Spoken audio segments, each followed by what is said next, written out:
Pri písaní nového e-mailu v Outlooku, či už je to verzia 2010 alebo staršie, sa v riadkoch komu kópia, skrytá kópia zobrazujú adresy automatického dokončovania. Funguje to tak, že na adresu, na ktorú ste už niekedy písali, táto adresa sa zobrazí alebo uloží do vyrovnávacej pamäte a následne vpisovaním jednotlivých písmen sa zobrazia dostupné adresy z tejto vyrovnávacej pamäte.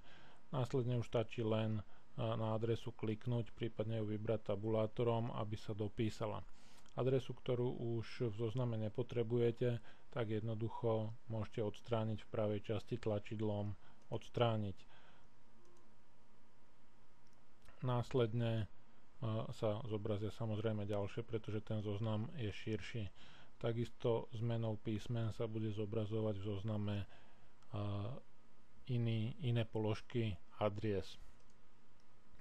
V prípade, že by ste chceli tento zoznam celý vymazať, lebo už obsahuje strašne veľké množstvo neaktuálnych adries, tak je potrebné spraviť to v hlavnom okne programu Outlook kliknutím na súbor možností v časti pošta a treba sa presunúť do dolnej časti tohoto ovládacieho panelu, kde v rubrike odoslať správy je tlačidlo vyprázdniť zoznam súčasti automatické dokončovanie. Taktiež, ak by on to z nejakého dôvodu nefungovalo, treba skontrolovať, či je zakliknutá táto možnosť, aby sa vôbec zobrazovali tieto ponuky. Okrem tejto možnosti je štandardne zapnutá aj možnosť, ktorá umožňuje automaticky vkladať adresy do samostatných kontaktov, ktoré sa volajú automaticky dokončené kontakty.